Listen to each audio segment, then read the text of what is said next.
Está a configurar.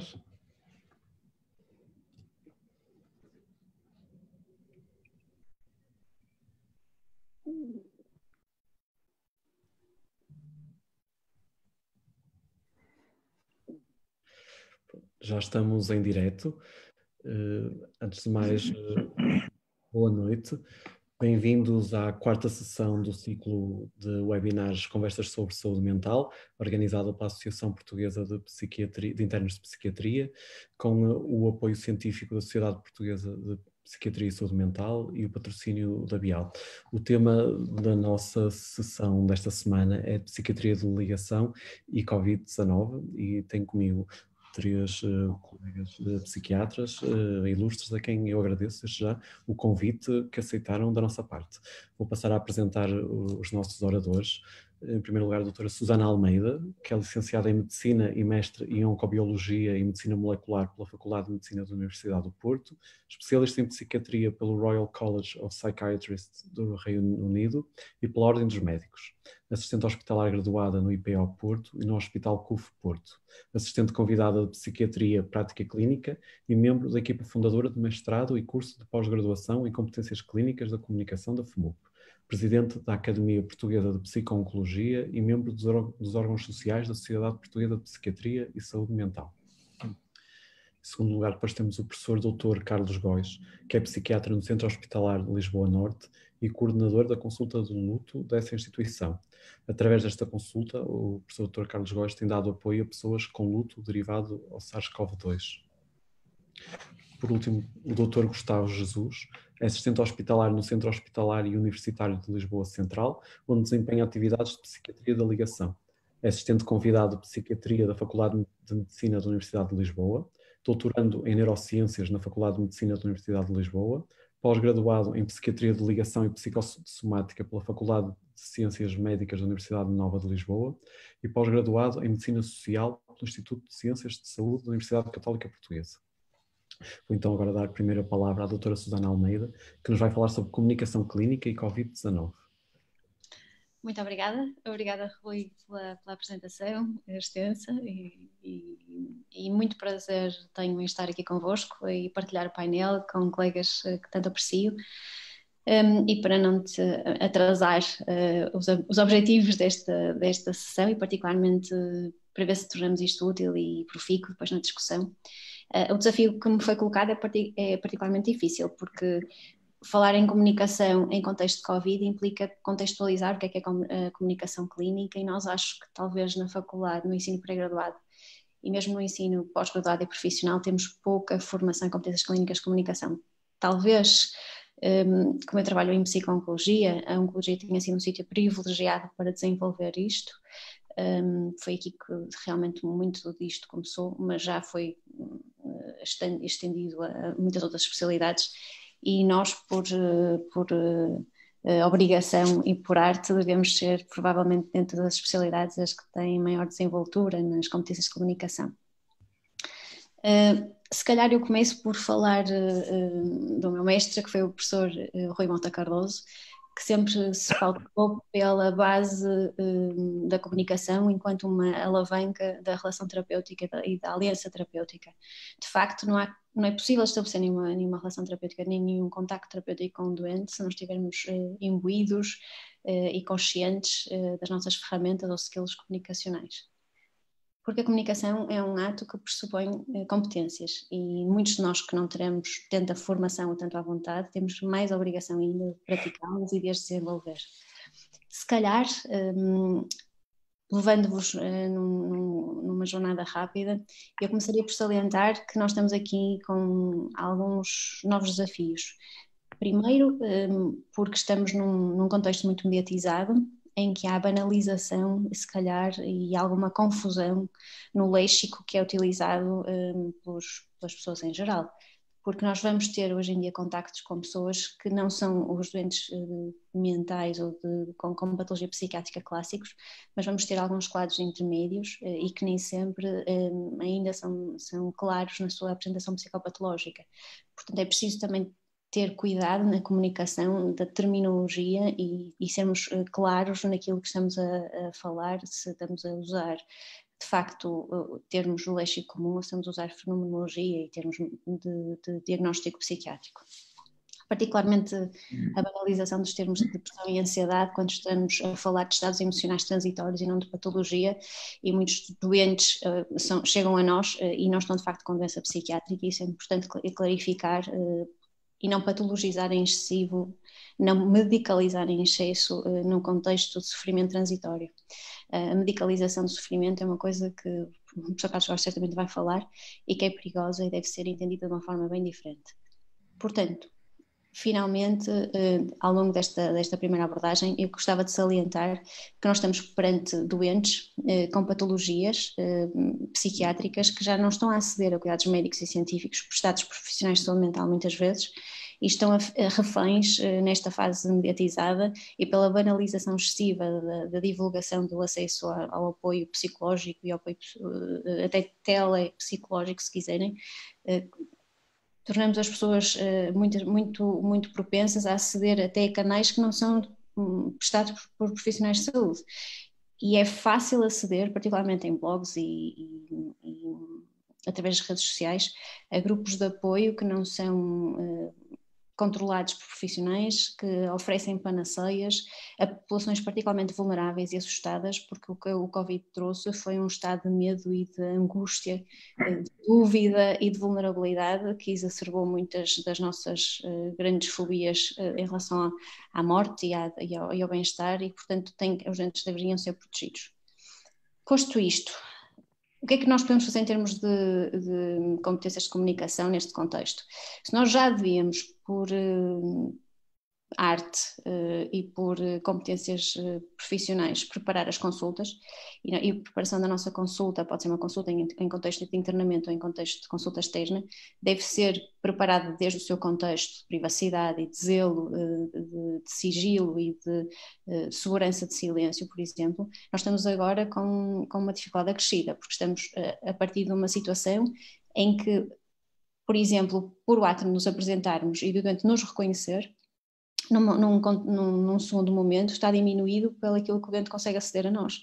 Estamos protegidos por EPI, ou equipamento de proteção individual, estamos, pelo menos, com máscara, o doente poderá estar também com uma máscara, e essa primeira grande falha do reconhecimento da linguagem não verbal, que é um pilar comunicacional estrutural, os 80% da comunicação, há quem diga que são inicialmente pelo não verbal, começam por ser aí diminuídos.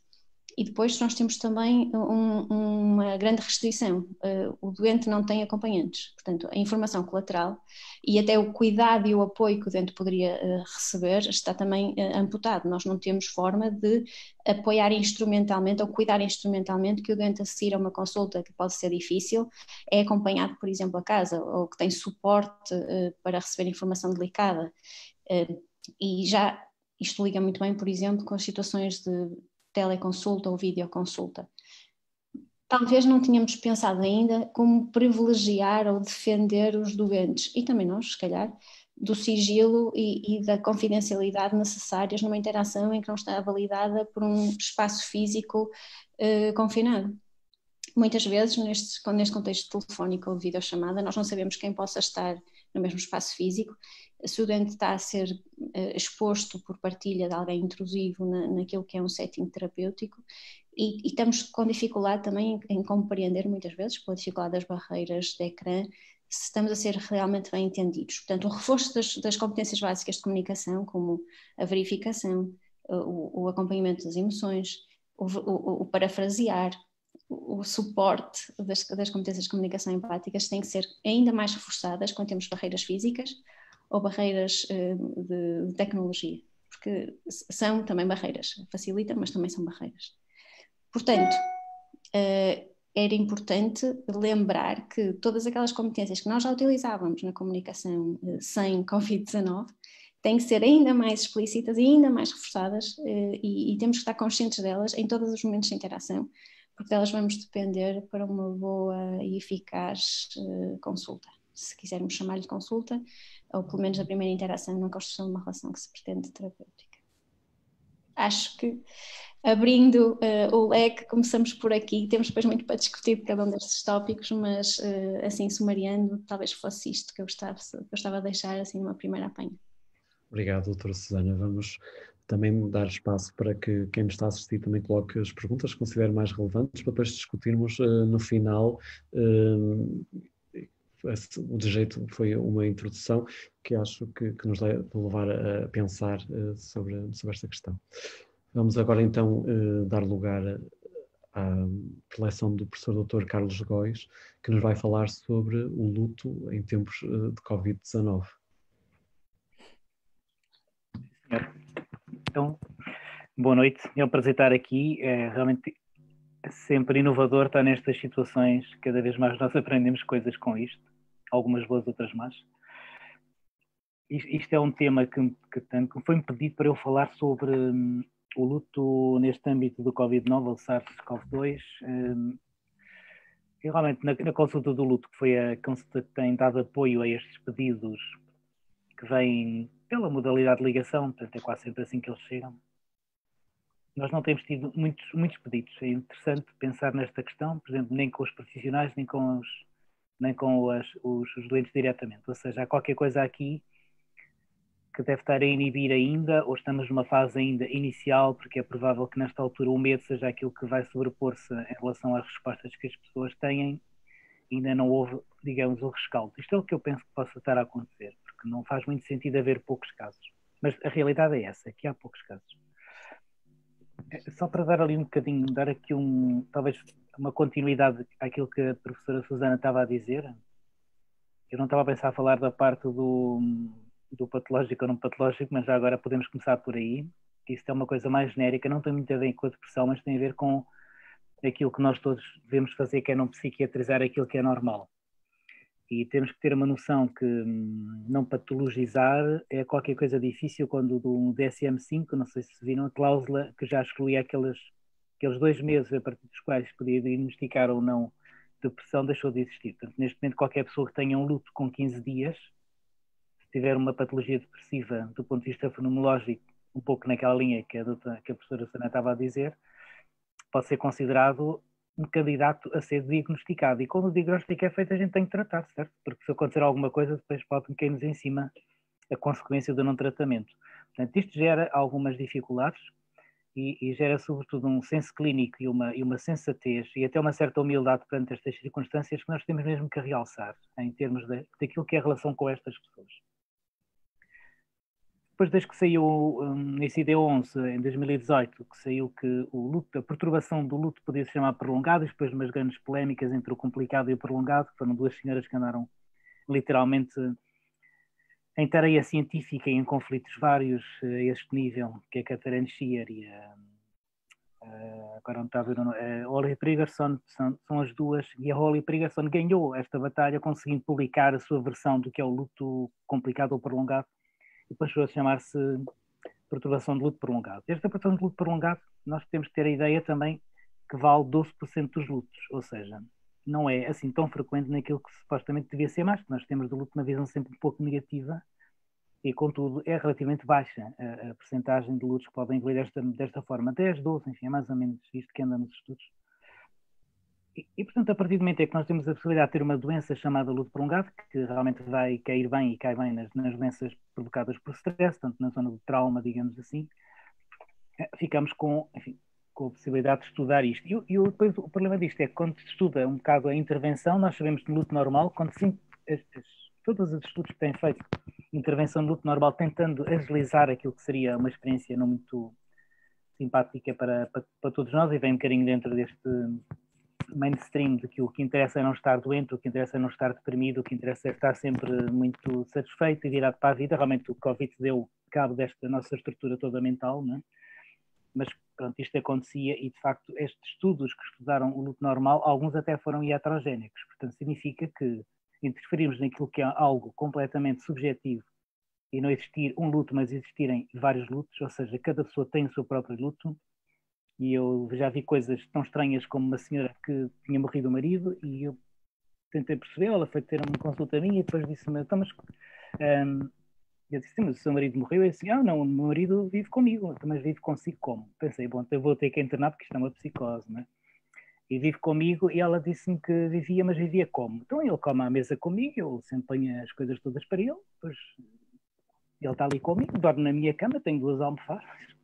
Disse, mas espera lá, mas acha que isso... Não, eu sei que ele está morto, mas é assim, a única pessoa que sabe que eu faço essas coisas sou eu, minha família não sabe. E eu vivo feliz assim, ok? Ou seja, nós temos de facto que nos adaptarmos muito às pessoas no luto e não propriamente as pessoas a nós, e não criarmos falsos preconceitos, ou até crenças, ou até às vezes formas de nos tornarmos iatrogénicos. No luto prolongado, por exemplo, esta resposta, a mesma resposta de uma terapêutica específica que Catherine Shear desenvolveu em Nova Iorque, que é uma terapia bastante bem feita, integrativa, que tanto faz entrega interpessoal com a cognitiva comportamental. Mesmo assim, as respostas são bastante baixas e nós podemos dizer que muitas vezes são dependentes da melhoria da depressão, porque a confluência entre depressão e luto patológico, luto prolongado, é bastante elevada, de 50% a 70%, e portanto o que acontece é que muitas vezes, quando nós damos fármacos ou quando nós fazemos psicoterapia específica, os fármacos claramente melhoram o luto porque melhoram a depressão, e a psicoterapia específica melhora um bocadinho mais o luto, para além de melhorar a depressão também. Portanto, há aqui enfim, temos que ser claros que isto não se sobrepõe muito. Eu agora vou só por aqui alguns aspectos, agora passando aqui para o Covid-19 ou SARS-CoV-2, eu vou só abrir aqui, a ver se eu consigo fazer isto. Esperem lá, já estou para aqui a...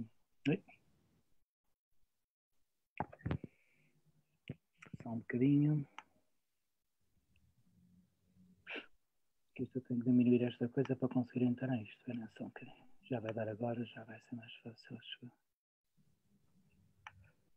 Pediram para falar sobre o próprio luto no Covid. Eu acho que a questão do Covid, o que introduz é, sobretudo, uma situação de...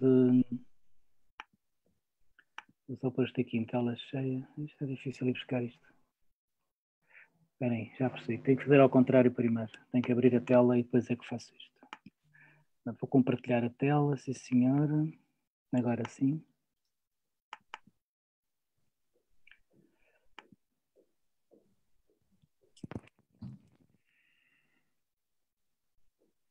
Eu acho que aquilo que é mais importante no luto pelo Covid é as circunstâncias associadas à morte.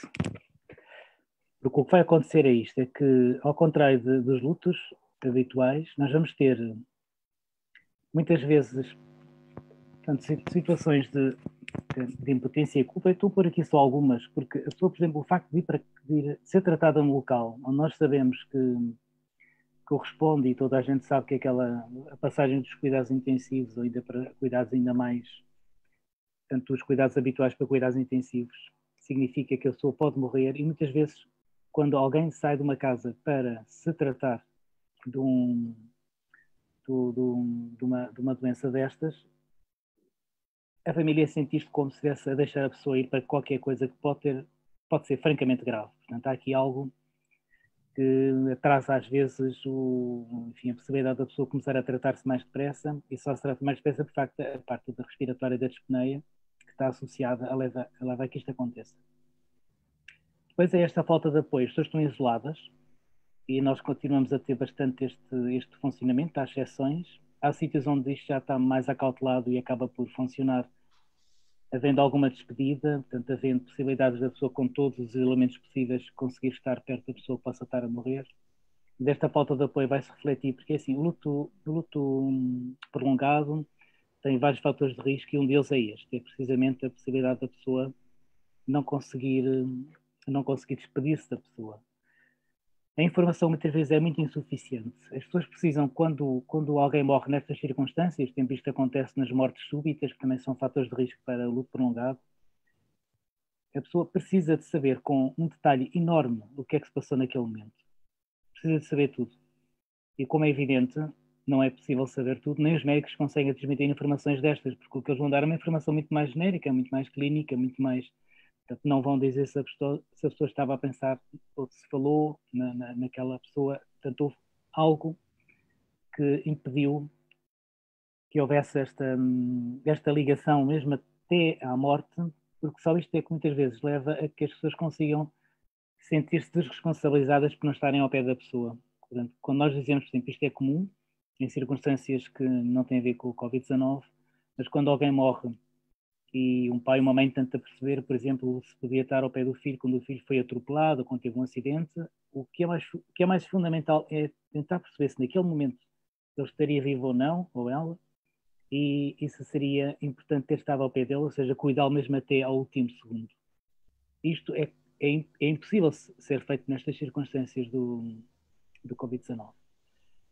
Depois é não cuidar a ver o corpo. Isto é algo muito importante. Vocês lembram-se quando foram aquele acidente lá no norte, que caiu aquela ponte e as pessoas desapareceram pura e simplesmente? Portanto, a situação de não se poder ver o corpo, porque o corpo, como sabe, imediatamente é fechado e, portanto, as pessoas não veem mais nada, exceto o caixão, propriamente dito. E depois há esta noção, é uma noção de irrealidade, quer dizer, a pessoa tem uma noção de que a pessoa não morreu de facto, poderá um dia aparecer, não se vê o corpo, não se pode despedir, e como sabem o corpo não tem, portanto já vamos ver um bocadinho à frente, não tem qualquer tipo de cuidado, digamos assim. Depois há uma partilha difícil, porque também toda a gente está em confinamento, há pessoas que até estão infectadas, há pessoas que portanto, não se consegue, podem-se utilizar redes sociais, mas é evidente que todas as videoformas de nós conseguimos chegar aos outros não tem nada a ver com aquilo que se passa, se as pessoas puderem abraçar, se puderem beijar, poderem estar umas com as outras, e aqui temos aquilo que já existe previamente e continua a existir, que é ninguém se pode aproximar, e portanto acaba por haver esta incapacidade de fazer esta tarefa fundamental neste momento, que é estar com a família e com os amigos. E muitas vezes os pertences também são dados num saco de plástico, são entregues no fim, portanto é aquilo que realmente a pessoa tem acesso e é claramente insuficiente. Não sei porque é que isto não anda, mas espera aí que eu vou ter que sair daqui.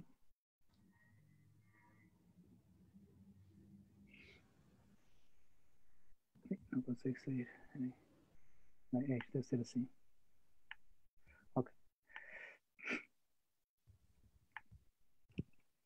Esta questão da pressão para a cremação, que era uma coisa que também foi feita durante algum tempo, até se lembram de uma senhora que até foi à televisão muito indignada com esta situação e portanto, querendo de todas as maneiras que não fosse permitido, e isto era assim, portanto, havia diretamente, portanto, o enterramento é desaconselhado, e houve sítios que, para além de dizer desaconselhado, que era isso que a DGS de facto determinava, era rapidamente enviado para a cremação o corpo.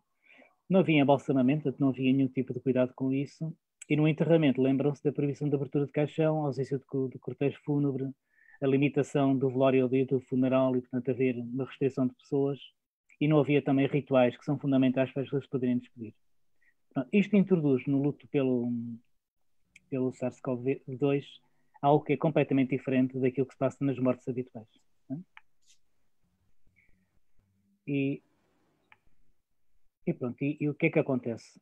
Temos aqui uma perda de uma pessoa com alguns fenómenos que podem ser, eu vou dar aqui alguns fenómenos desta autora que é de Barcelona, que é muito o modelo que nós utilizamos na consulta do luto, e portanto há aqui vários aspectos que são universais, vão acontecer também numa pessoa que pode perder através do Covid, mas depois há aqueles aspectos que são mais difíceis de serem ultrapassados, mesmo para fazer aquilo que são as tarefas do futuro não vivido, o presente não vivido, o espelho partido, que é a possibilidade da pessoa perder o reflexo que o outro às vezes nos pode dar, sei lá, que nos pode fazer acreditar que é importante fazer o que fazemos, o que nos dá certa, tanto uma mãe ou um pai que pode, quando morre, enfim, parece que há uma parte de nós que vai com ele, isto tem muitas vezes a ver com o luto prolongado, e essa parte era precisamente a parte que nos dava uma certa autoestima, nos devolvia alguma identidade, digamos assim.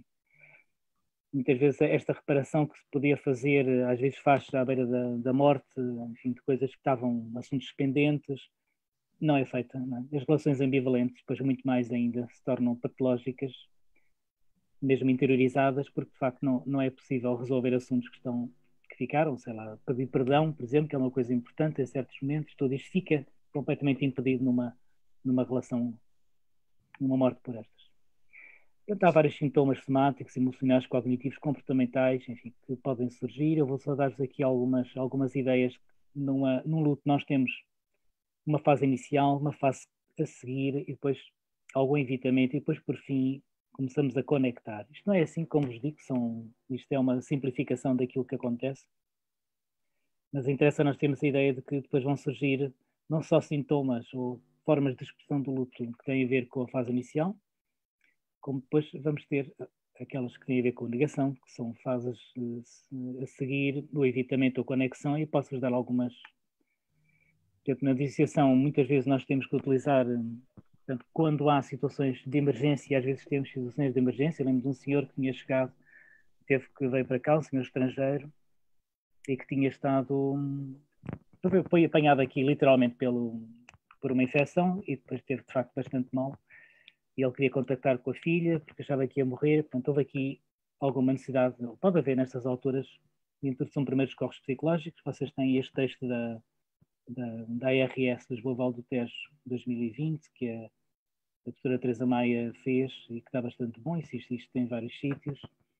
E de facto o que nós temos que fazer aqui é não sermos intrusivos, dar alguma segurança, acalmar, fazemos o grounding, não sei se vocês estão a ver o que é, portanto a pessoa conseguir sentir o chão, sentir que está ali, portanto depois há várias técnicas e resolver sobretudo problemas, tentar, enfim, avaliar necessidades.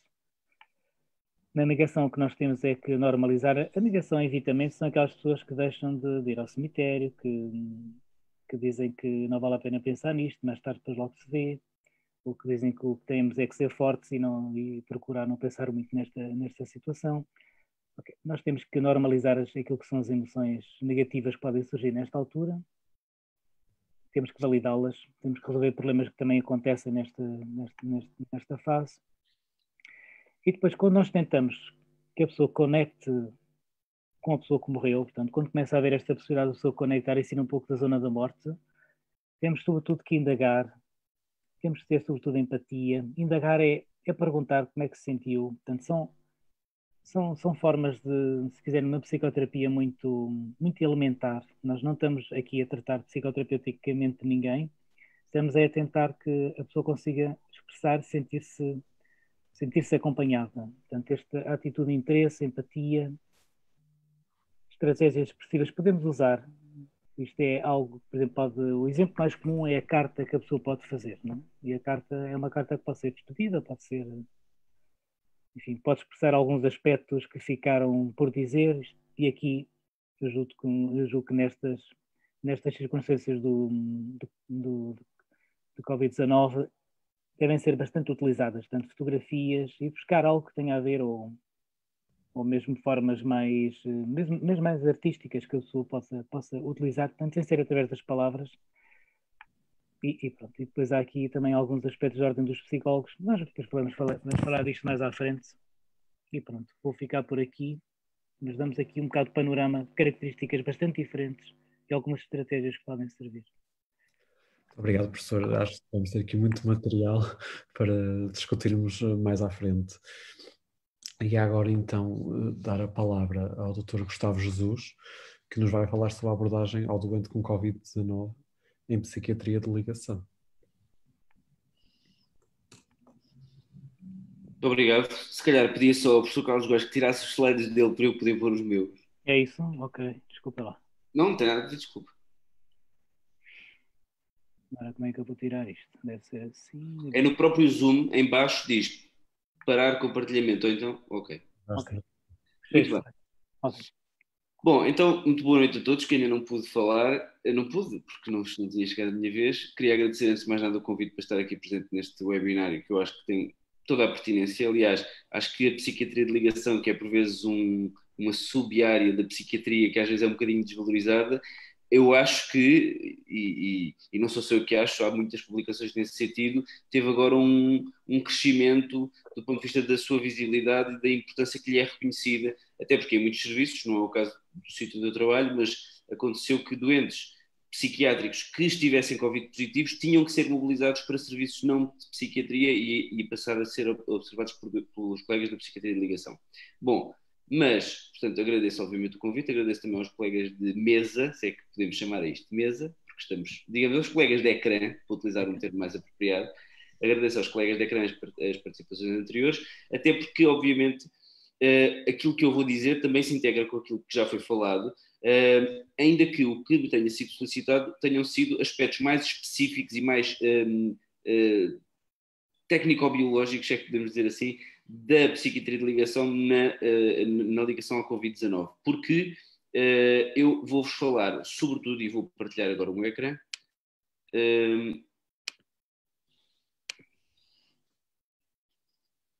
vou-vos falar, então, da abordagem do doente com Covid-19 na psiquiatria de ligação e, nesse sentido, vou-vos falar, sobretudo, de 3 coisas diferentes, porque a abordagem ao doente com Covid-19 por parte da psiquiatria de ligação tem algumas componentes que deviam ser abordadas. Aliás, é um tema que podia ser muito vasto e que levaria muito tempo a discorrer, e, portanto, eu vou ser sucinto, tentando abordar 3 áreas. A primeira área é aquela que se relaciona com os efeitos que o vírus, propriamente dito, tem no sistema nervoso central e por essa via que sintomas psiquiátricos ou neuropsiquiátricos surgem com mais frequência num doente infectado com Covid-19, portanto com o SARS-CoV-2. Qual é o tipo de sintomas que surge em virtude da infecção por Covid-19 e mecanismos pelos quais isso acontecem. Segundo, vou-vos falar de alguns aspectos importantes do ponto de vista da gestão farmacológica, seja dos medicamentos utilizados pelas outras especialidades no tratamento da infecção e sua interação com medicamentos psiquiátricos, por exemplo, seja também na gestão de alguns medicamentos psiquiátricos em particular que tenham que ser geridos de outra maneira por causa da existência da infecção por Covid. E finalmente vou-vos falar também, e aí sim, muito integrado com aquilo que foi falado pela doutora Sânia e pelo professor Carlos Góes, nos efeitos que o stress vivido neste ambiente, e eu vou-vos falar sobretudo em ambiente hospitalar, mas é óbvio que todo o ambiente social que nós vivemos atualmente é um ambiente de elevado stress, de que forma é que este stress, que no fundo, como eu vou explicar, é um stress simultaneamente agudo e crónico, pode levar ao surgimento ou ao agravamento de patologia psiquiátrica. Muito bem. Então, como eu expliquei, vamos começar por falar dos aspectos diretamente relacionados com o tropismo do vírus ao sistema nervoso central. Portanto, eu posso dizer desde já que o vírus, este novo, vou chamar de novo coronavírus para não ter que estar sempre a dizer SARS-CoV-2, que é uma coisa um bocado cacafónica para ser dita. Portanto, o novo coronavírus é conhecidamente neste momento um vírus neurotrópico, portanto, tem afinidade para células do sistema nervoso central e vai para o sistema nervoso central e por isso é responsável eventualmente por alterações neuropsiquiátricas. Por outro lado, a gestão psicofarmacológica dos doentes com Covid e finalmente as perturbações que decorrem do stress associado à Covid e a todo o ambiente que é vivido em função desta perturbação que agora tomou uma importância tão grande nas nossas existências.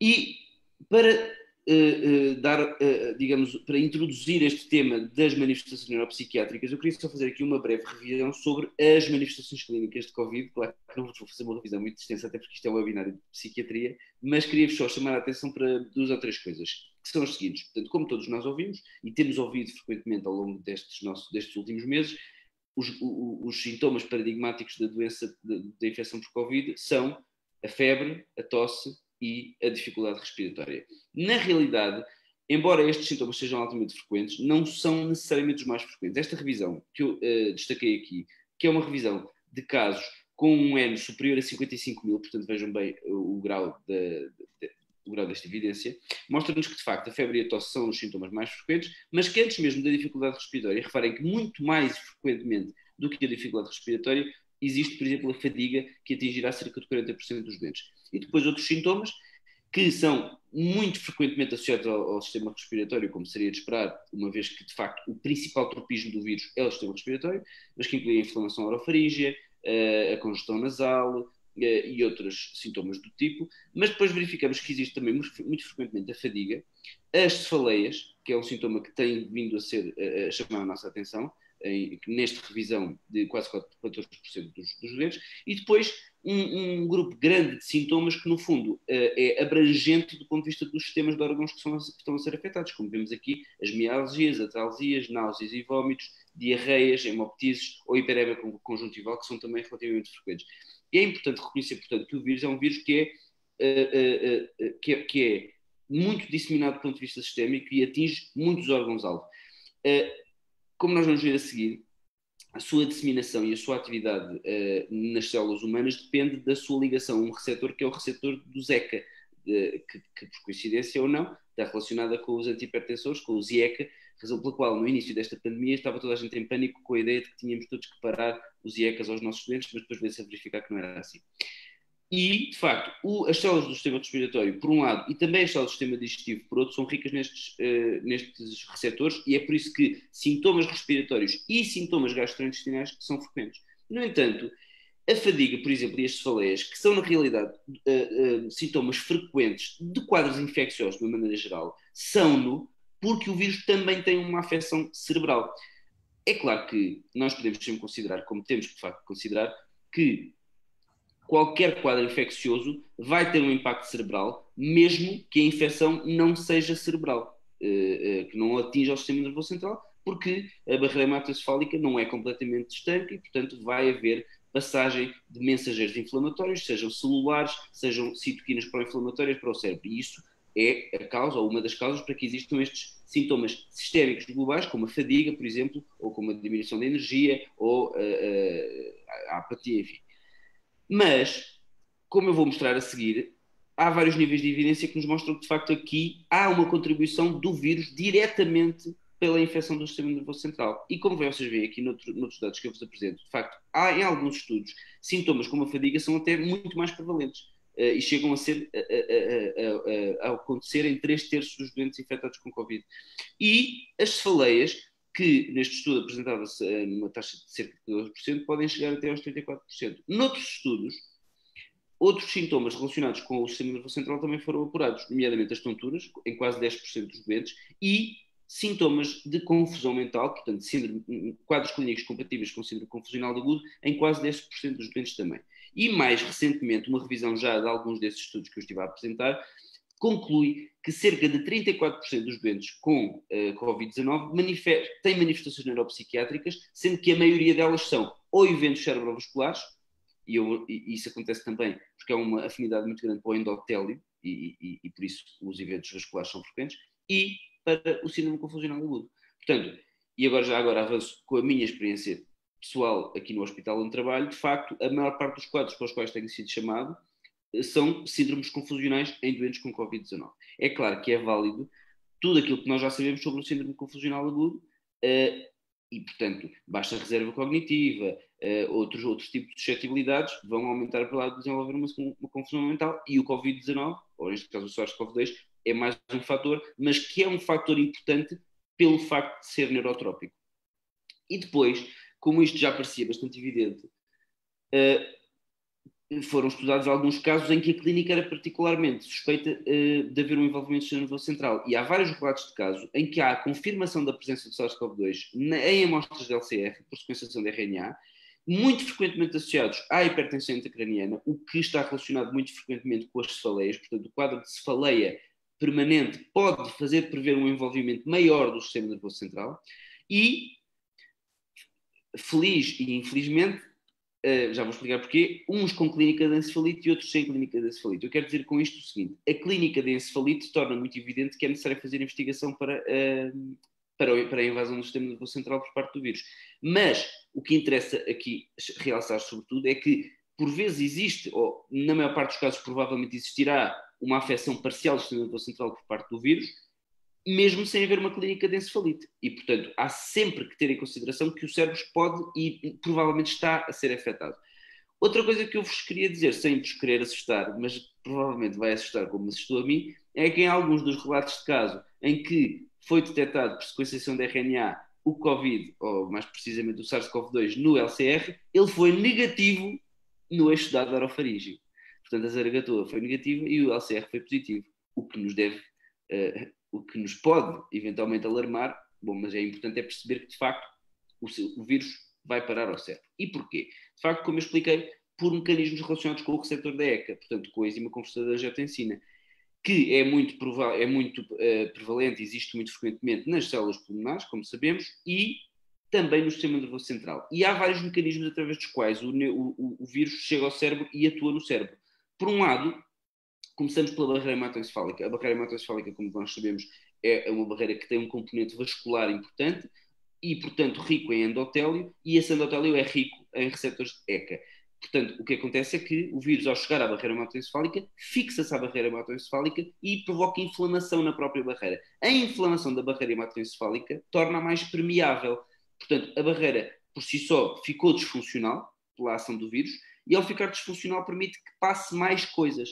Essas coisas são o vírus propriamente dito, por um lado, e por outro lado, a grande quantidade de citoquinas inflamatórias que foram produzidas sistemicamente pela existência do vírus. E, de facto, aliás, quem tem lido sobre o assunto sabe que o grande problema deste vírus, do ponto de vista mesmo respiratório, é o grande nível de inflamação e a grande tempestade de citoquinas que é gerada e que eventualmente depois degenera em grande disfunção respiratória muito rápida.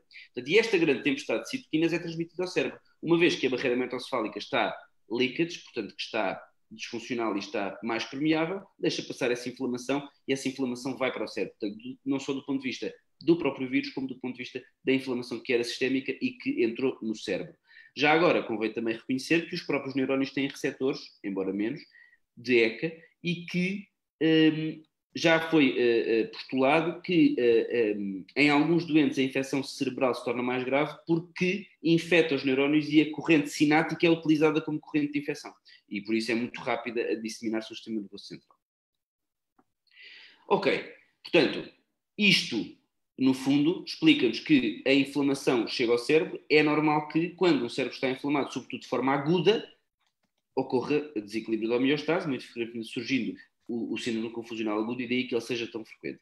Os outros sintomas mais mild, como diz a literatura, portanto mais ligeiros, devem-se provavelmente a um atingimento mais parcial, mais ligeiro do sistema nervoso central, com sintomas mais ligeiros e que são fáceis de ultrapassar, como sendo a cefaleia ou como sendo as próprias náuseas e vômitos, porque as náuseas e os vômitos não são apenas derivadas da afinidade do vírus para a mucosa gástrica, mas também do controlo central do centro do vômito.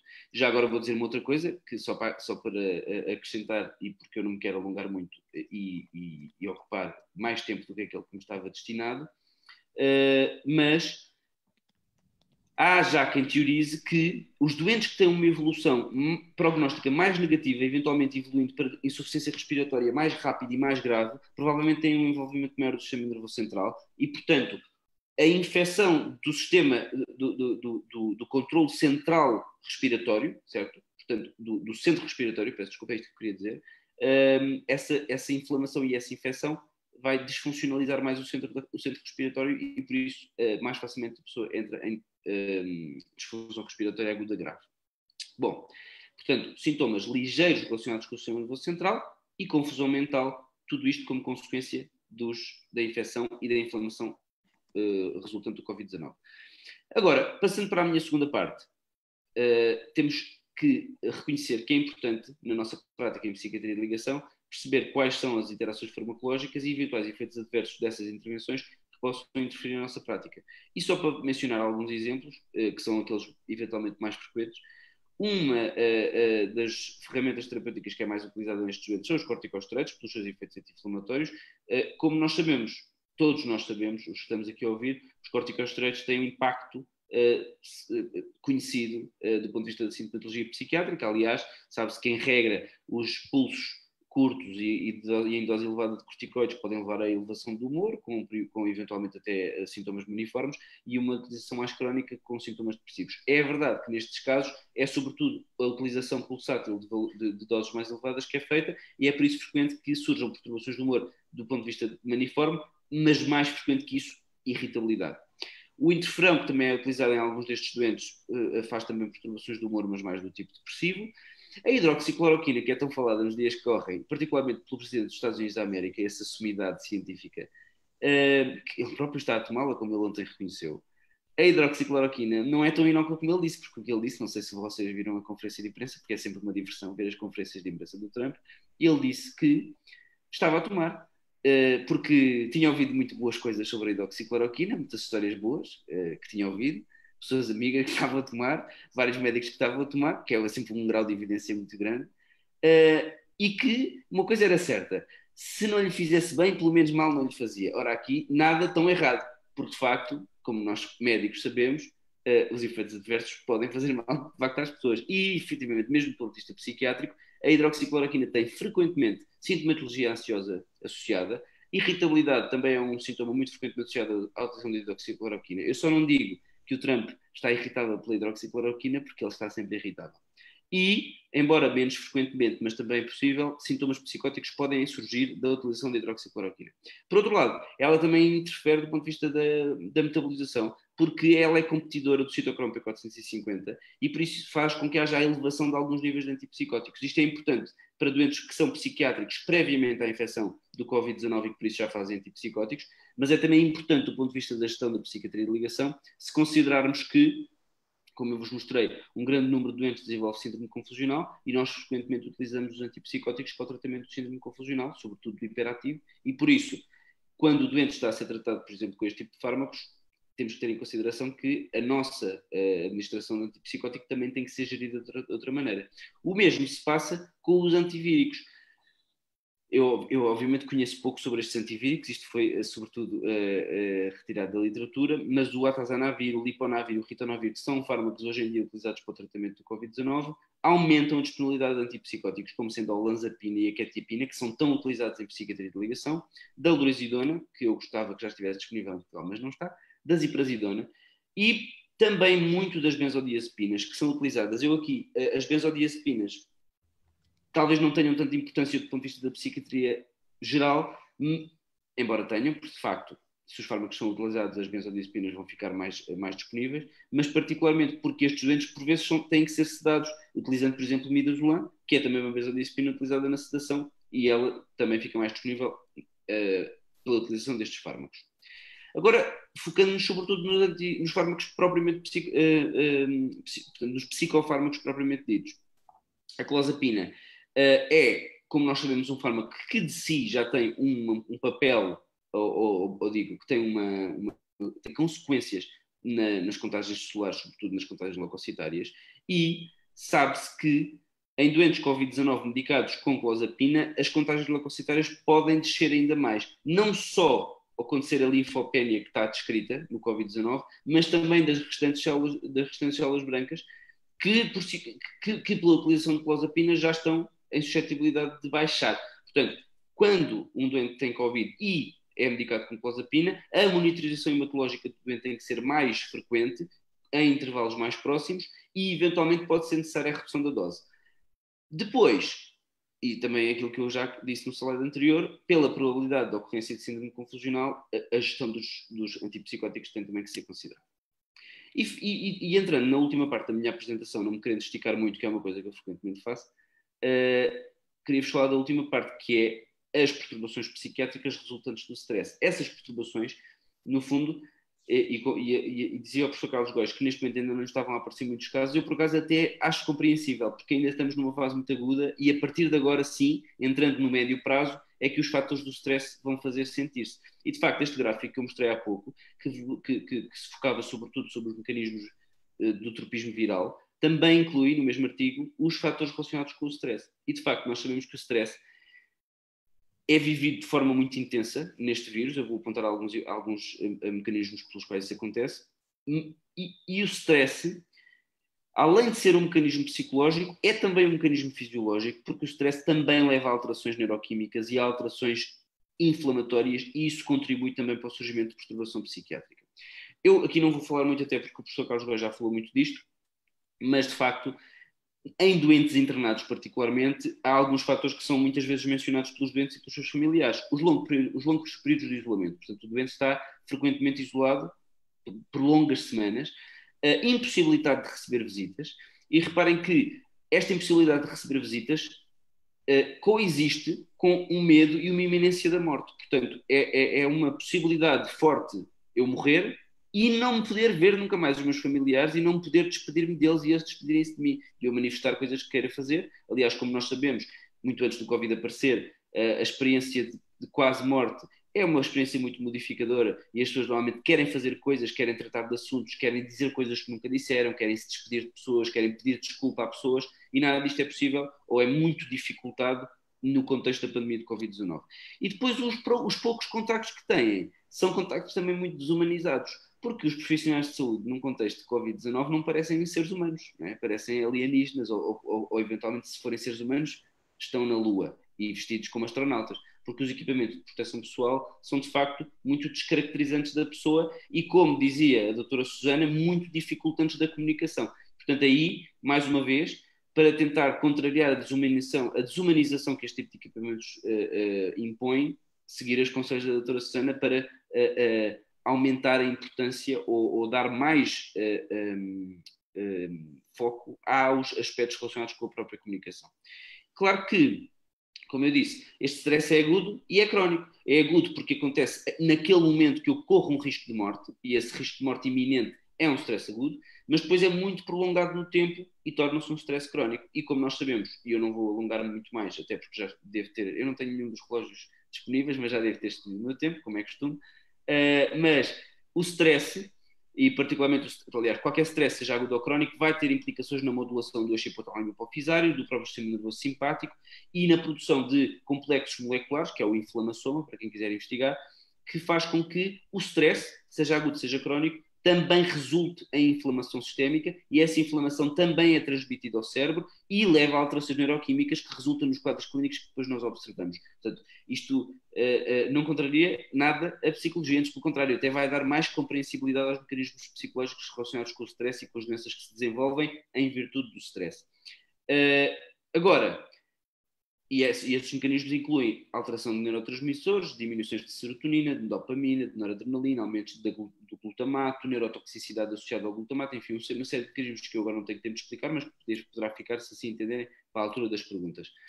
E, de facto, este stress, portanto, se de facto já há evidência de que este stress leva à inflamação e aumenta o risco de perturbações mentais, nós podemos prever que pessoas submetidas ao SARS-CoV-2 estão em maior risco deste tipo de perturbações, mas na verdade não temos dados para o afirmar, porque estes doentes ainda estão numa fase aguda e nós estamos ainda, na verdade, todos numa fase aguda da pandemia. Mas se recorrermos a evidências extraídas de outros estudos, nomeadamente de outras pandemias que não foram tão graves, o que já vos pode dizer que, se numa pandemia menos grave como foi a SARS-CoV-1, os números são estes que eu vos apresento, imaginemos os que vão ser aos 30 meses de SARS-CoV-2. E como vocês veem aqui neste estudo, que eu por acaso me esqueci da referência, mas que depois vos posso dar, em sobreviventes de SARS-CoV-1 aos 30 a 50 meses de infecção, existiam mais de 50% dos doentes diagnosticados com stress pós-traumático, o que é muito lógico, porque de facto o stress agudo da morte iminente está presente na quase maioria dos doentes que sofrem este tipo de infecção.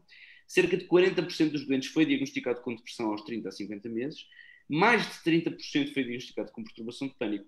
E depois há um outro aspecto que também é curioso, embora não se relacione tanto com estes mecanismos que eu estive a falar, mas também já agora é importante reconhecer, é que a perturbação obsessiva-compulsiva, que quase que parece adaptativa neste momento para os doentes que têm que se desinfetar e desinfetar as superfícies todas à sua volta, na verdade também aumenta e nestes doentes sobreviventes de SARS-CoV-1 também houve uma taxa de cerca de 15% no diagnóstico de perturbação obsessiva-compulsiva, o que também é bastante relevante.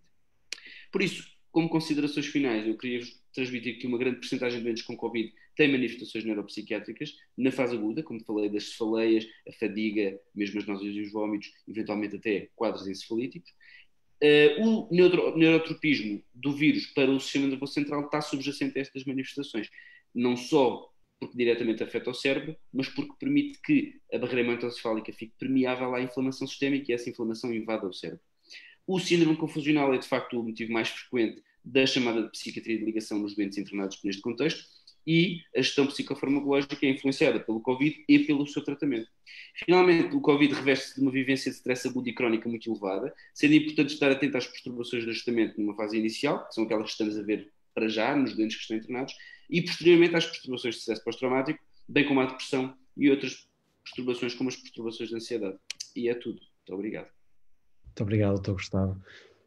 Vamos agora, temos uma meia horinha para discutirmos aqui alguns aspectos que foram levantados e que também nos podem surgir ainda, antes de se calhar passar para as questões da nossa audiência, e eu aproveitava, se me permitisse fazer também uma questão minha.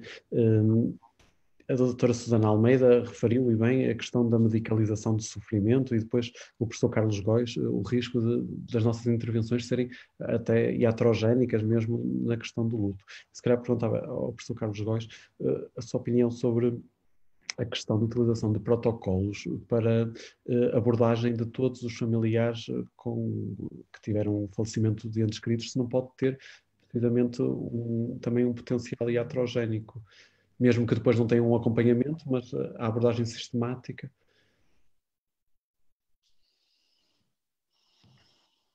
Então, o que é que são os protocolos? Assim, não conheço nenhum protocolo que seja utilizado de maneira sistemática para detectar. Mas o que isso é, realmente parece mais útil que possa haver alguns sinais que nós possamos detectar, não é? E sinais esses que passam por sinais de, sei lá, evitamento de situações, mas mas realmente eu estou a pensar que isto vai surgir, portanto as pessoas têm alta, os familiares vão para casa e, e teria que haver, sobretudo, eu imagino que na medicina geral e familiar deve ser onde muitos destes doentes destas pessoas com algum sofrimento irão recorrer, não é? E de facto aí há aspectos que podem ser utilizados, há sinais de alarme, como por exemplo este tipo de, sei lá, situações em que os haveres da pessoa que morreu não são de modo nenhum, digamos, deslocados do sítio onde estavam, portanto aquilo que nós chamamos a mumificação em que fica tudo parado, portanto não há qualquer tipo de movimento em relação a arrumar ou a dar, ou às vezes até arrumar os quartos. Eu imagino que possam haver coisas deste tipo. Situações de evitamento de, por exemplo, ficarem as cinzas guardadas e nunca mais serem utilizadas e depois as pessoas vão viver as cinzas todos os dias, portanto estes rituais, portanto, eu julgo que da parte dos médicos de família é que terá que haver alguma formação para começarem a detectar algumas destas situações que vão surgir assim, desta forma mais ligeira. Há outras ainda mais graves, são situações, por exemplo, de depressões que são resistentes e são resistentes porque o mecanismo da depressão é um mecanismo psicológico e não propriamente um mecanismo logo à partida biológica. E, portanto, nós conseguimos tratar, mas depois não conseguimos tratar de maneira mais eficaz e podem haver lutas que estejam por trás disto, não é? Portanto, mas isto acho que sim, acho que tem que ser a nível dos médicos de família, não sei de maneira protocolada ou não, mas tem que estar atentos a esta situação que há bocado o Dr. Gustavo estava a dizer isto, não é? Portanto, vai aparecer naturalmente uma maior porcentagem de pessoas daqui a algum tempo a terem queixas. Muito obrigado, professor.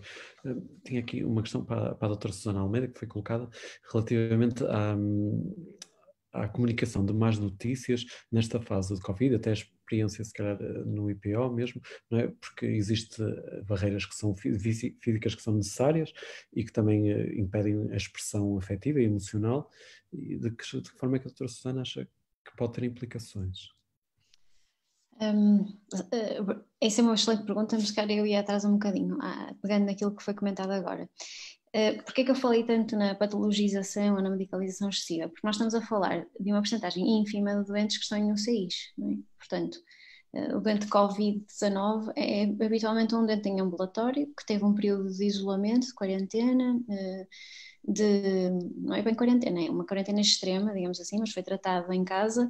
Portanto, o estigma ou as sequelas psicológicas não são linearmente de gravidade. Portanto, à volta disto é que há uma tempestade mediática que muitas vezes pode empolar de certa forma ou até tornar mais salientes alguns sintomas que até se dissipariam provavelmente num processo de adaptação normativo, mas que podem ser desencadeadores de excesso de preocupação, quer no próprio, quer nos pares, não é? Porque o isolamento proporciona muito isto, é um pensamento circular, o medo amplifica quase todos os problemas.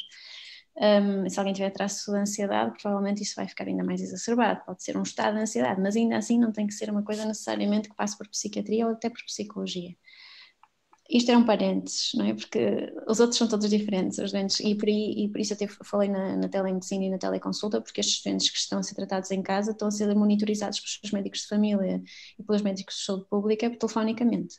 Portanto, estamos a falar de realidades distintas dos doentes internados e dos doentes internados em UCI. Estamos a falar em gradientes de complexidade comunicacional distintos. Em relação à comunicação de más notícias, é evidente que é uma má notícia. Eu, se calhar, eu não usei isto, mas agora posso usar e depois fica para vocês. Eu tinha também aqui, posso partilhar convosco. Não sei se conseguem ver.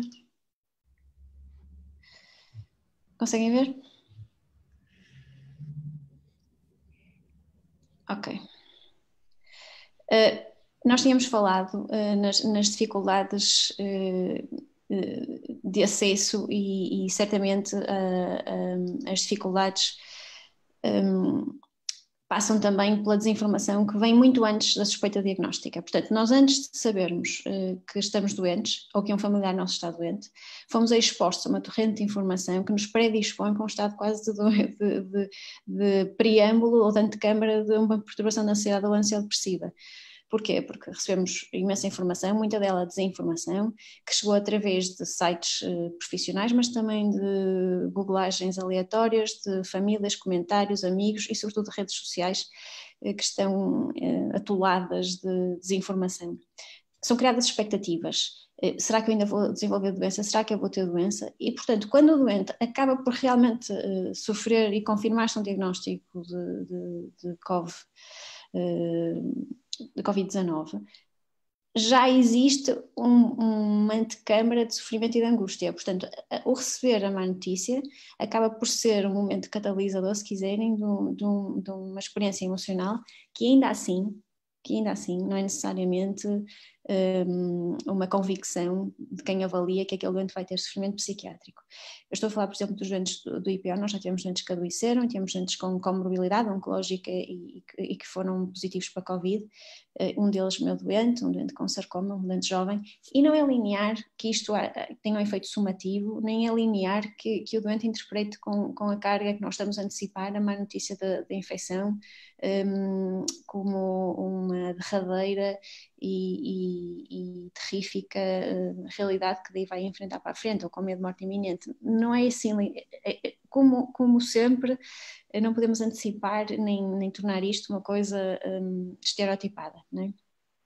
Mas o apoio à má notícia é uma competência e é uma perícia comunicacional.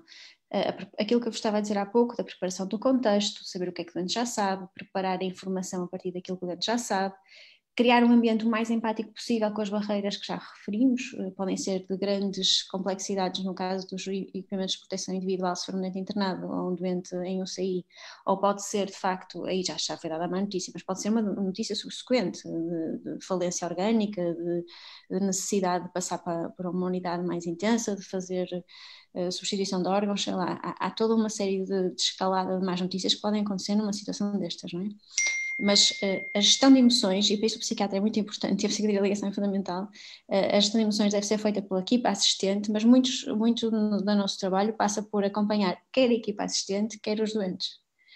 Não temos familiares para dar suporte emocional, os doentes estão sozinhos, as equipas estão exaustas e estão necessitadas de apoio. Portanto, o nosso derradeiro desafio é o co-apoio à equipa e aos doentes que vão estar sozinhos. E a nossa intervenção tem que ser muito bem calibrada, porque é restrita também no tempo. Portanto, mais necessário é olhar bem nos olhos, mais necessário é procurar dicas de verificação do não verbal, mais necessário é confirmar que aquilo que está a ser dito foi bem entendido, fazermos o reforço da informação, arranjarmos formas sem jargão de explicar a realidade do que está a ser acontecido, isto sempre em apoio com a equipa multidisciplinar, porque não é o psiquiatra que deve dar as más notícias, atenção. Nós estamos em apoio à equipa técnica que dá, de facto, essa informação, e nós estamos lá, podemos até estar ao mesmo tempo, ou em tempos subsequentes, para provavelmente fazer o trabalho mais difícil, que é a gestão de emoções. Isso nós temos mais experiência, provavelmente, mas eles também deviam tê-la feito antes. Portanto, estamos aqui perante um doente que tem menos apoio, porque não tem suporte familiar e que está mais desinformado, porque nós temos pouca informação e muita dela é deturpada, e que subsequentemente, e esta é a parte desafiadora que o Gustavo falou, é que nós ainda não sabemos de que é que estamos a falar completamente, não é? Nós temos um mundo de realidades e de quadros clínicos, porque este vírus de facto não só tem um neurotropismo, mas de facto ele consegue manifestar-se em muitos órgãos-alvo, e as falências de órgãos, os pulmões brancos, as sequelas neuropsiquiátricas ou neurocognitivas. Nós temos um protocolo agora de investigação que vai tentar determinar o que é que isso quer dizer e qual é a dimensão desse tipo de sequelas potenciais.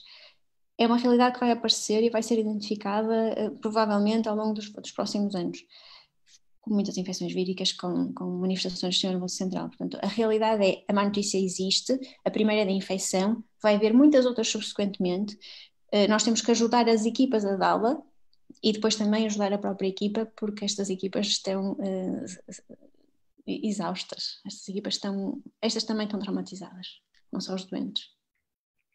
Eu posso. Eu vou sair.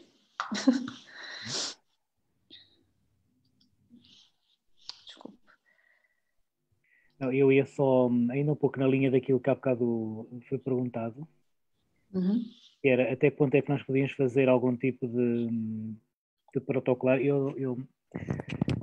Eu não diria que haja protocolos, mas há neste momento há uma norma da DGS que foi feita há um ano atrás, essencialmente há um ano, e que tem precisamente portanto, foi feita muito para os médicos de família, é muito nessa linha que vai agir, mas que permite fazer uma estratificação do risco.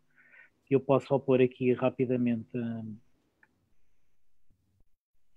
só para verem do que é que eu estou a falar, por exemplo, há um instrumento de avaliação do risco que permite de uma maneira mais ou menos simples, e vale o que vale, mas de qualquer forma permite criar tanto pontos de corte em relação aos quais nós temos uma possibilidade de depois ter um comportamento, nomeadamente ou de manter essa pessoa com um luto mais complicado numa linha primária ou enviá-la para uma consulta mais especializada, e tanto que utiliza emoções, utiliza outro tipo de relações que as pessoas conseguem ter e a capacidade, enfim, genérica de adaptação ao luto.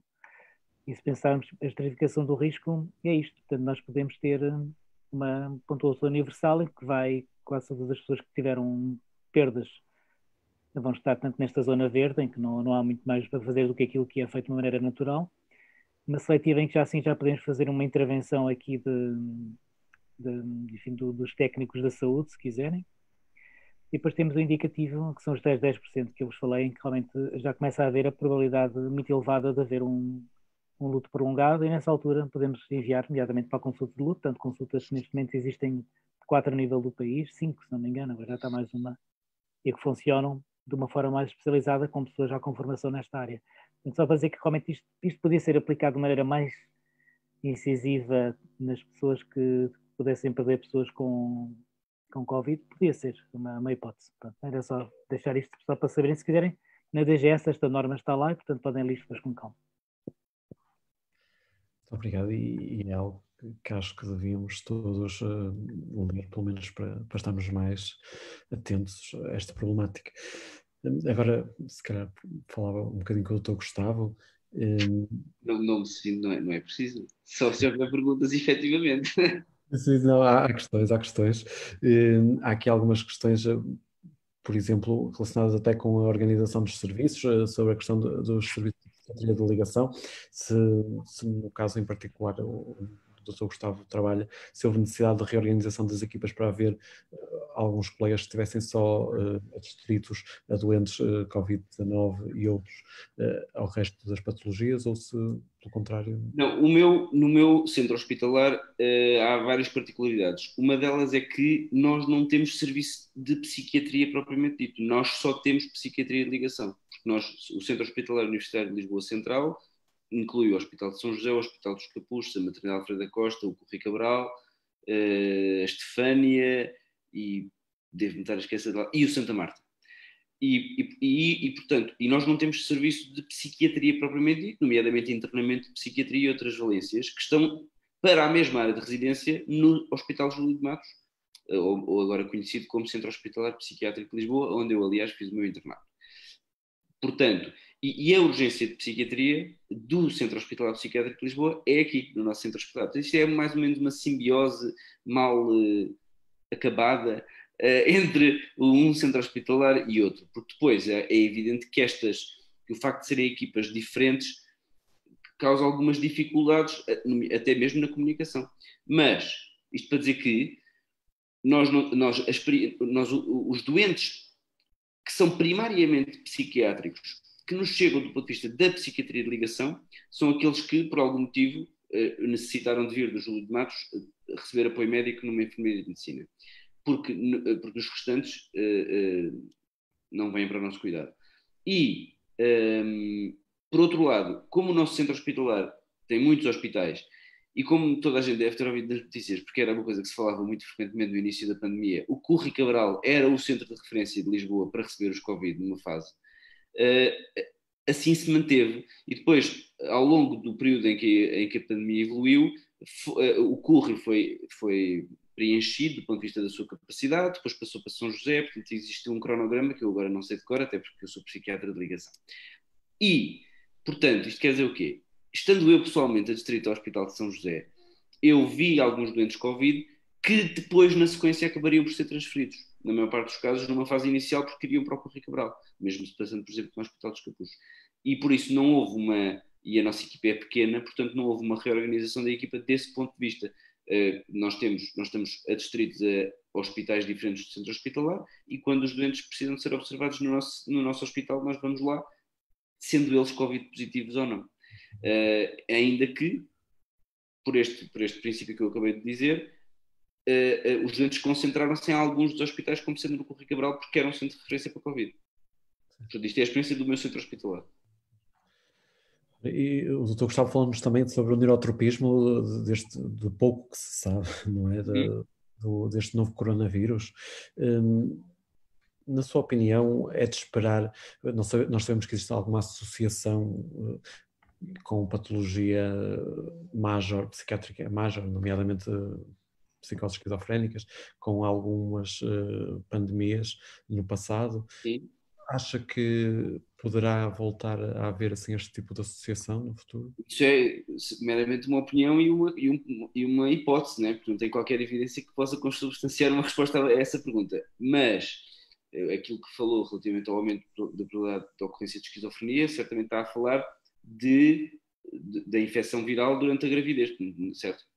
In utero, certo? Existem, aliás, alguns estudos ou alguns, não são estudos sequer, são alguns artigos publicados colocando essa hipótese da infecção in utero poder também eventualmente aumentar o risco de desenvolver doenças psiquiátricas no futuro, mas isso é tudo no campo das hipóteses. Não há nenhuma evidência como é natural, não é? Porque ainda não temos tempo para perceber o que é que acontece às crianças que nasceram neste período. Mas por acaso, há uma coisa em particular que não é necessariamente, que não nos descansa necessariamente, mas que nos dá algum conforto. Não in utero, porque nós não sabemos quais são as características do vírus in utero, mas parece que as crianças mais pequenas têm uma baixa taxa de infecção pelo novo coronavírus, por um lado. E por outro lado, também parece que não são muito portadoras, ou seja, ao contrário do que se dizia aqui há uns tempos, que as crianças iam ser reservatórios super transportadores de vírus e que iam transportar o vírus para todo lado, parece que não é muito verdade e até parece que quem estuda as cadeias epidemiológicas tem muita dificuldade em encontrar casos de crianças que tenham sido os infectores. Portanto, parece que as crianças não reservam muito o vírus e não infectam muito adultos. Eu acho que isto não nos pode eventualmente dar nenhuma informação sobre o in utero, mas é aquilo que se sabe. Mas já agora que falou do neurotropismo e na sequência daquilo que a doutora Susana falou, eu queria só fazer mais um comentário, que era além das sequelas, das manifestações psiquiátricas relacionadas com o vírus e estão a acontecer e vão acontecer estudos, como este que a doutora Susana referiu, para avaliar efetivamente qual o impacto do coronavírus do ponto de vista neuropsiquiátrico a médio e longo prazo. Mas há algumas também teorias, algumas hipóteses desse ponto de vista, também sobre as próprias doenças neurodegenerativas, porque existe evidência de que em outros coronavírus de surtos passados, nomeadamente 2008 e antes, este tipo de vírus, portanto, vírus semelhantes a este, formam reservatórios no sistema nervoso central, com possibilidade de reativações ao longo da vida. E que isto é o que dizem as hipóteses que vão buscar esta evidência, e que isso seria particularmente nefasto para pessoas com uma suscetibilidade para uma doença neurodegenerativa, porque permitiria que essas reativações frequentes do vírus, desses reservatórios, desses santuários do sistema nervoso central, fizessem com que a doença neurodegenerativa progredisse mais depressa. Portanto, se isso for verdade, como diz a doutora Susana, vai ser outra má notícia e outra perda que muita gente vai sentir, porque existe esta hipótese de que o vírus se mantenha em santuários no sistema nervoso central e que possa haver reativações com novos sintomas neuropsiquiátricos. Mas, como digo, isto é apenas no campo das hipóteses. Obrigado. E porque muito que nós ainda não sabemos, não é? É mais do que A parte nós ainda não sabemos, não é verdade? Muito. mais do que nós não sabemos, que sabemos efetivamente. Professor Carlos Góes, também estão aqui alguns colegas a questionar sobre a forma como as cerimónias, nós sabemos, pronto, com as limitações que têm havido até em termos de visitas hospitalares e em termos até das próprias cerimónias fúnebres, se o professor tem tido contacto, de que forma é que as famílias têm conseguido, de alguma forma, colmatar esta falha? Ou será algo para o futuro nós também promovermos uma diferente simbolização, de mais tarde, com o desconfinamento de alguns rituais que não puderam ser efetuados nesta fase? Sim, eu acho que a resposta é mesmo essa, é que cada família vai encontrar uma forma de fazer isso, não é? Não li nada, nem tenho experiência direta sobre alguma forma de uniformizar estes procedimentos, mas acho que isso pode ser feito. Acho que isso é feito mesmo, mesmo fora desta época do Covid, tem havido situações na nossa consulta em que há pessoas que fazem, digamos, quase uma segunda ritualização de mortes que não foram devidamente vividas por quem sofreu, e depois isso traduziu em sintomas às vezes somáticos ou sintomas mais depressivos, que depois são, como vos dizia, às vezes é uma forma de um luto complicado de se manifestar através de uma depressão resistente, ou de uma forma de não haver uma melhoria clínica que é suposta haver em relação a certo tipo de sintomas mais somáticos, mas tanto numa linha depressiva, não é? E realmente houve possibilidades de fazer novamente rituais para voltar enfim, a fazer com que o luto pudesse ser vivido e pudesse novamente ser elaborado de uma forma mais eficaz. Eu julgo que as famílias vão ter naturalmente e devem ter, se nós perguntássemos, isso era interessante perguntar, fazer um estudo mais comunitário para ver o que é que acontece, e de certeza que devem ter sido encontradas todas as variantes possíveis das pessoas se encontrarem como família, quando deitam as cinzas, que eu julgo que é sempre uma situação muito particular, e aqui deve ter uma relevância muito especial, não é? Portanto, deitar as cinzas de alguém que não foi possível despedirem-se, não puderam estar com ela mesmo até ao fim, portanto eu calculo que tenha havido essas, que depois também não são tidas, como sabe, não é possível tirar cinzas para lado nenhum, porque isto é uma coisa que pela lei não é permitida, portanto ninguém vai falar sobre o assunto, não é? Mas naturalmente que encontraram soluções à altura de cada família, não é? De certeza que fizeram isso. Doutora Susana. Nós podemos fomentar isso, não sei se sabe, como médicos podemos fazer isso, não é? Podemos perguntar isso e fomentar, portanto, não é dizer para eles atirarem cinzas para onde quer que seja, porque ainda vamos todos presos depois que isto acabar, mas de qualquer maneira, pronto, e perguntar se não houve de facto esse tipo de rituais. Pronto, vou-me calar, porque senão isto... Não, mas também de uma forma de também promovermos a elaboração de alguns lutos que poderão ter ficado mais inibidos, não é? Sim, perfeitamente, se não ficaram inibidos, sim, é isso mesmo. Doutora Susana, tínhamos aqui uma questão relativamente a estas teleconsultas, não é? Que agora tem sido transversal e continuamos ainda a fazer, e os colegas perguntavam se as entrevistas clínicas realizadas pelo telefone não poderão, de alguma forma, acho que a doutora Susana já acabou por abordar esta questão, mas se de alguma forma não poderá também nos falhar alguma informação neste tipo de consultas, se a videoconferência poderia ser uma alternativa mais adequada. Nós temos, obrigado pela pergunta, nós temos aqui duas ordens de problema, não é? Temos o problema da acessibilidade e temos o problema da eficácia e da eficiência, não é? Portanto, por um lado, o doente com uma teleconsulta ou com uma videoconsulta tem mais acesso ao profissional quando está deslocado, ou quando está em confinamento, ou quando está em quarentena, ou quando está internado, acaba por ter maior acessibilidade e isso é uma mais-valia poderosíssima. Por outro lado, temos as barreiras comunicacionais óbvias. Primeiro, a videoconsulta de facto é muito melhor que a teleconsulta, mas muito poucos centros hospitalares do SNS têm disponibilidade para videoconsulta e muitos dos nossos estudantes não têm literacia que lhes permita ter uma videoconsulta profícua. O Colégio de Especialidade, aliás, no vosso webinar com o professor Miguel Bragança e com a professora Maria João Heitor, a Sociedade Portuguesa de Psiquiatria e Saúde Mental e o Colégio de Especialidade não recomendam primeiras consultas por meios que não sejam presenciais.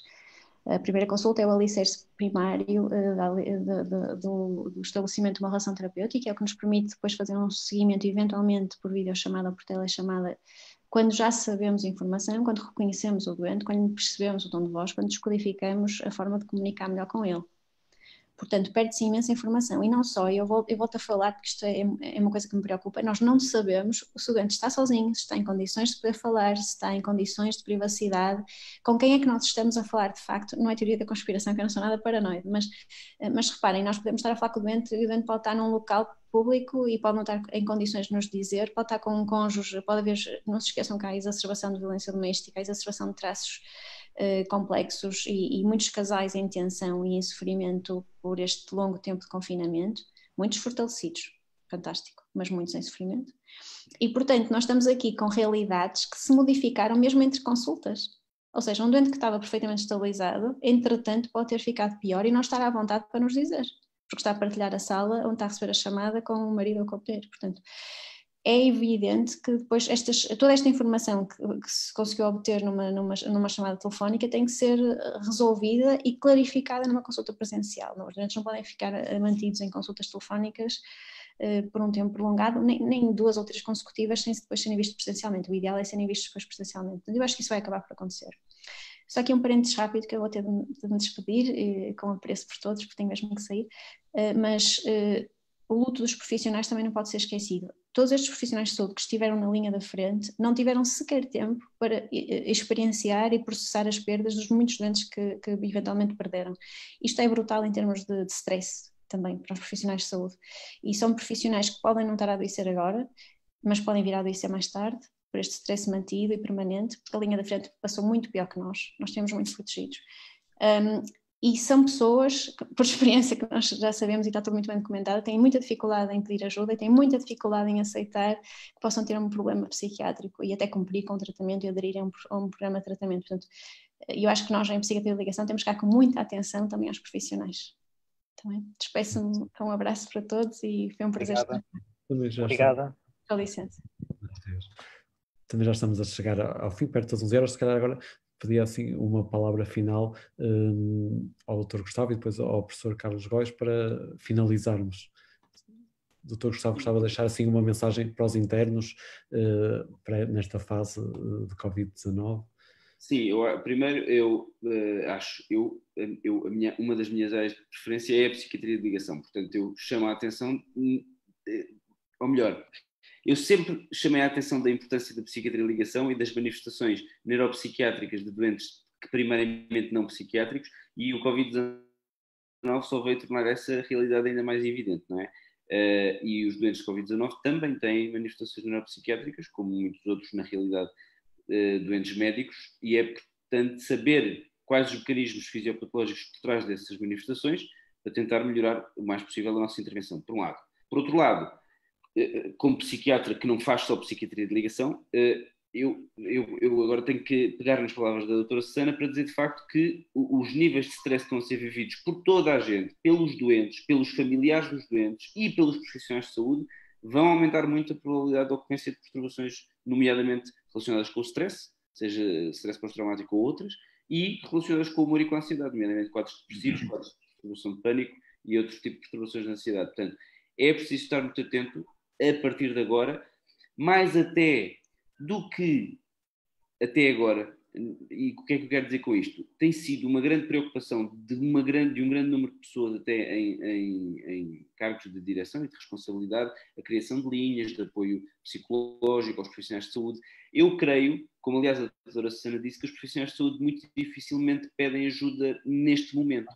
Portanto, eu creio que é mais importante estar atento a partir de agora do que foi até aqui este tipo de apoio imediato psicológico, porque também, na maior parte dos casos, o stress não resulta em sintomas psiquiátricos muito intensos na fase logo inicial, mas sim na fase a médio e a longo prazo. Portanto, a partir de agora sim é que nós temos que estar muito atentos, porque vai aumentar a probabilidade de perturbação psiquiátrica relacionada com o stress, depressão e ansiedade em todos os que estiveram relacionados com o Covid por algum motivo, por serem doentes, por estarem próximos de doentes ou por estarem a cuidar de doentes. Muito obrigado, Dr. Gustavo. Professor Carlos Góes, dava-lhe agora a última palavra final, uma palavra de sensibilização para os internos também na questão do luto e para estarmos atentos. Eu ia só também buscar um bocado as palavras do Dr. Gustavo, acho que, e da doutora Susana, eu acho que esta parte dos profissionais é mesmo fundamental nós estarmos atentos, porque, por exemplo, no Santa Maria, a experiência que nós temos no Centro Hospitalar Universitário de Lisboa Norte, também tem sido muito poucos os pedidos, ao contrário daquilo que era suposto acontecer. E agora tem aparecido um pouco mais, mesmo assim são muito poucos. Então, eu calculo que haja aqui realmente essa dificuldade, um certo pudor em pedir ajuda, não é? E pode ter um bocado a ver com estigma, pode ter a ver um bocado com a consciência profissional das pessoas. Portanto, isto da pessoa pedir ajuda nestas circunstâncias não é... A própria pessoa não vê isto como algo muito, muito simpático de ser feito. Não é? E, portanto, vamos ter que estar muito atentos a pequenos sinais e vamos ter que... Isto é assim, na minha opinião, estamos num período que é uma grande chatice, querem que vos diga, porque isto é qualquer coisa completamente antinatural que está a acontecer entre todos nós, e nomeadamente nesta questão da proximidade uns com os outros, e na incapacidade, por mais que a gente queira, de comunicar. Mas, enfim, eu sou um bocado otimista, não sou assim demasiado pessimista, e acredito que nós conseguimos encontrar alguns aspectos, e digo-vos coisas como, por exemplo, eu, em relação a esta parte das videochamadas, nunca pensei reconhecer a videochamada, por exemplo, uma capacidade superior àquilo que é estar presencialmente com alguém que está com uma máscara e que cobre mais 2/3 da cara, e eu também com 2/3 da cara completamente tapada e sem ter a capacidade de conseguir fazer o meu feedback natural, saber o que é que produzi com determinada afirmação, determinado comentário na outra pessoa. Portanto, fico com os olhos e, como dizia uma psicóloga lá na equipa, agora vamos começar a ensinar os doentes a ver só através dos olhos as emoções. Em vez de estarmos aqui a criar em relação à cara toda, agora só vemos os olhos para ver se conseguem ficar mais eficazes com as competências sociais. Mas, portanto, só para dizer que vamos ter que encontrar nesta altura soluções que minimizam um bocado aquilo que é o aspecto negativo de todo este período. E pronto, e não perder a esperança, devemos conseguir adaptar-nos e criar alguns espaços, porque acho que neste momento estamos muito invadidos também numa forma de adaptação que nos impede de conseguir ter espaços. Aqueles espaços que são criados com um certo automatismo pelos hábitos que nós todos criamos, e que neste momento os hábitos foram todos embora, não é? A planificação também não existe. Portanto, há um grau de incerteza enormíssimo que invade completamente esta capacidade de estarmos mais abandonados e mais concentrados na nossa profissão. E pronto, acho que era só isto. Agradecer muito aqui a presença do Dr. Gustavo. A doutora não conhecia e foi interessante. E também do Rui. Obrigado pela sua participação, não é? Aqui ter aí o moderador e o apresentador, e obrigado pelo convite. Tá? Obrigado aos nossos três participantes por terem aceito o nosso convite e por terem partilhado connosco o vosso conhecimento. Também muito obrigado à Sociedade Portuguesa de Psiquiatria e Saúde Mental e à Bial pelo apoio na organização destes webinars. E até à próxima semana. Adeus. Obrigado. Obrigado.